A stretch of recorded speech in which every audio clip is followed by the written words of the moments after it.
నమస్కారం. సుమన్ టీవీ ప్రేక్షకులకు స్వాగతం. మనతో పాటు ఉన్నారు ప్రముఖ ఆధ్యాత్మికవేత్త అనంతలక్ష్మి అమ్మగారు. నమస్తే అమ్మా. నమస్తే తల్లి. అమ్మ, ఈ రోజు నాకు ఒక సందేహాన్ని మీరు నివృత్తి చేయాలి. ఇప్పుడు శ్రీకృష్ణుడిని ఆస్కలిత బ్రహ్మచారి అంటారు కదా, మరి ఆయనకి పిల్లలు ఎలా కలిగారు? అసలు బ్రహ్మచర్యం అంటే ఏమిటి, అస్ఖలిత బ్రహ్మచర్యం అంటే ఏమిటి అన్నది తెలిస్తే ఈ సందేహం రాదు. బ్రహ్మం చరతి ఇది బ్రహ్మచారి అని అర్థం. బ్రహ్మమునందు చరించువాడు బ్రహ్మచారి. బ్రహ్మం అనేటటువంటి పదానికి జ్ఞానము, వేదము, తపస్సు మొదలైనటువంటి అర్థాలు ఉన్నాయి.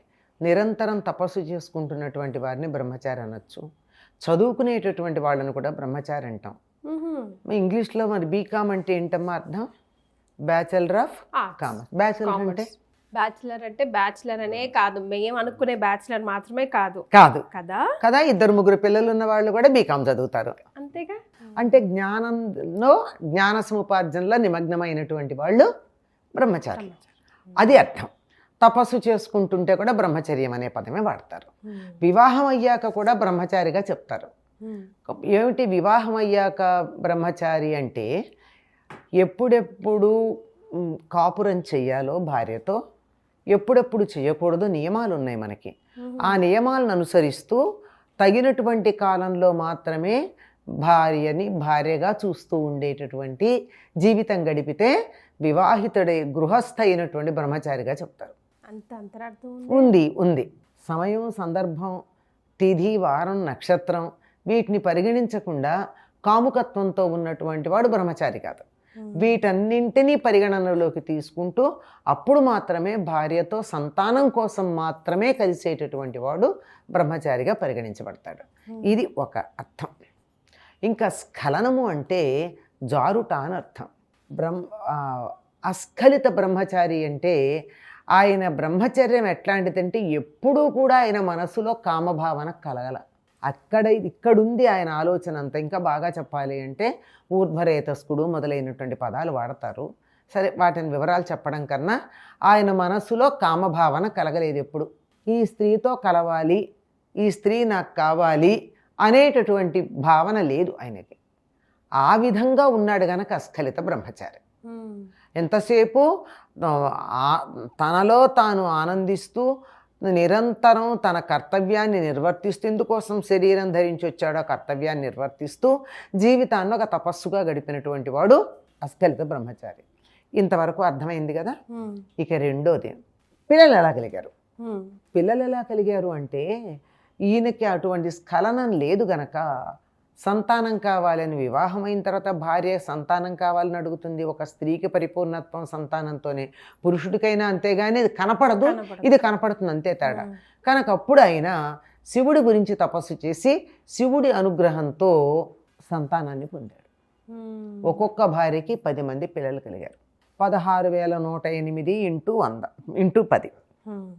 అంటే ఈ కామన్ బుర్రకి మళ్ళీ ఒక సందేహం వచ్చిందమ్మా.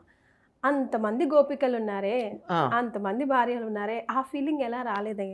అసలు గోపికలు వేరు, భార్యలు వేరు. మీ ప్రశ్నలోనే క్లారిటీ ఉంది. కానీ వినేవాళ్ళకి తెలియడం కోసం చెప్తున్నా, గోపికలు భార్యలు ఒకటి కాదు. గోపికలు బృందావనంలోనే ఉన్నారు. వీళ్ళు నరకాసురుడి చెరసాలలో బంధించబడినటువంటి రాజకుమార్తెలు 16,100 మంది. వాళ్ళని చూస్తే ఎందుకు రాలేదు అంటే ఆయన నిరంతరం బ్రహ్మజ్ఞానంలో రమిస్తూ ఉంటాడు గనక. బ్రహ్మజ్ఞానం అంటే ఏమిటి? సమస్తంలో ఉన్నది పరబ్రహ్మతత్వమే అనేటటువంటి జ్ఞానం గనక ఎదుటి వాళ్ళల్లోనూ బ్రహ్మే ఉన్నాడు, అక్కడ వాళ్ళల్లో బ్రహ్మ ఉన్నాడు. ఈ 16,108 మందిలోనూ ఆయనకి పరబ్రహ్మమే కనపడ్డాడు కనుక స్ఖలనం ఎలా జరుగుతుంది? జరగదు కదా. వాళ్ళల్లోనే కాదు, ఈ 16,108 మందిలోనే కాదు, ఇంకా ఉన్నటువంటి దుర్యోధనాదుల్లో కానీ, పాండవుల్లో కానీ, మరోళ్ళల్లో కానీ ఎవరిని చూసినా కానీ ఆయనకి సమస్తం భగవన్మయంగానే కనపడింది. అంచేత ఆయనకు అటువంటి భావన కలిగేటటువంటి అవకాశం లేదమ్మా. తాను కాకుండా మరొకటి ఉంటే కదా రెండోది భావన కలగడం. సమస్తం తానే ఉన్నాడు ఆయన. అట్లాంటప్పుడు వేరే భావన ఎలా వస్తుంది? రాలేదు. అంచేత స్ఖలనం లేదు ఆయనకి.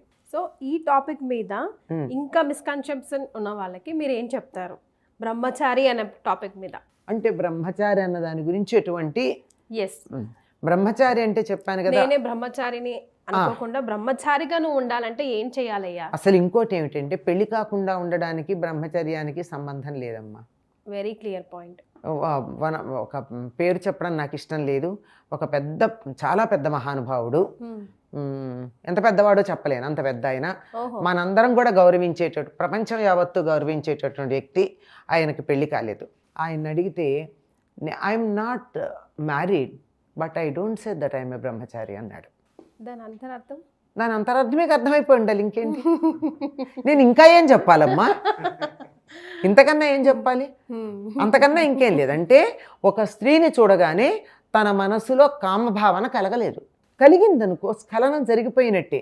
ఇప్పుడు భౌతికంగా వాళ్ళతో కలిశారా లేదా అన్నది వేరే మాట, కానీ చూడగానే అబ్బా ఇలాంటి భార్య నాకు ఉంటే బాగుండే అన్న భావన వచ్చిందనుకో, అయిపోయింది, జారిపడ్డారు. అటువంటిది జారుడు లేకుండా ఉండడం అన్నది. అయితే పూర్వకాలం చాలామందికి ఇలా బ్రహ్మచర్యం బాగా సాగేది, ఎందుకంటే వాళ్ళకి అసలు ఈ భావన రాకుండానే పెళ్ళిళ్ళు అయిపోయేవి. అయిన తర్వాత భార్య అని ఒక అమ్మాయిని టార్గెట్ చూపించేవారు, అమ్మాయికి కూడా భర్త అని ఒక టార్గెట్ ఉండేది. అంచేత వీళ్ళిద్దరికీ కూడా ఇతరులను చూసి ఇటువంటి దురాలోచనలు వచ్చే అవకాశం ఉండేది కాదు. ఆల్రెడీ మనస్సులో వాళ్ళకి ఎప్పుడైతే శృంగారపరమైన భావన కలిగిందో, ఆ భావన కలిగే వయసు వచ్చే లోపల ఆ భావన ఎవరి గురించి రావాలో టార్గెట్ కనపడింది కనుక ఇలా మనసు చెదిరేటటువంటి అవకాశం ఉండేది కదా. అప్పుడు వాళ్ళకి సౌకర్యంగా ఉండేది. కాలమాన పరిస్థితుల్లో తేడా వచ్చినప్పుడు వీటన్నిటిని కూడా మార్చుకోవాల్సిన పరిస్థితి వచ్చింది. 25 ఏళ్ళు వస్తే కానీ వివాహం గురించి ఆలోచించని తరం తయారైంది కదా. అందుకని ఇప్పుడు ప్రత్యేకంగా ఆలోచించాలి. ఒక రవీంద్రనాథ్ ఠాగూర్ ఒక మాట అంటాడు, చేస్టిటీ is the best gift to be given to the life partner అంటాడు. అంటే బ్రహ్మచర్యం అన్నది ఆడవాళ్ళు మగవాళ్లే కాదు, ఆడపిల్లలకైనా మగపిల్లలకైనా తన జీవిత భాగస్వామికి ఇవ్వగలిగినటువంటి అపురూపమైన బహుమానం ఏమిటంటే అప్పటిదాకా పరాయి వాళ్ళ గురించి ఆలోచించకుండా ఉండడం. ఒక అమ్మాయికి ఇంకో పురుషుణ్ణి చూసి తన నా భర్త అయితే బాగుండన్న ఆలోచన కానీ, ఒక అబ్బాయికి ఈ అమ్మాయి నా భార్య అయితే బాగుండన్న ఆలోచన కానీ లేకుండా మొదటిసారిగా ఎవరు తన భార్యో భర్తో నిర్ణయం అయ్యాక వాళ్ళ మీదే తన భావనలు పెట్టుకుండడం అన్నది the best gift that can be given to the life partner అని చెప్తారు. Super, well said. ఠాగూర్ మామూలు వాడు కాదండి, మహర్షి. చాలా సంతోషం అమ్మ, చాలా కులంకుశంగా ఎక్స్ప్లెయిన్ చేశారు. ఈ జనరేషన్ వాళ్ళకి కూడా అట్లా బాణం వేసినట్టు ఎక్స్ప్లెయిన్ చేశారు. ధన్యవాదాలు. నమస్తే అమ్మ.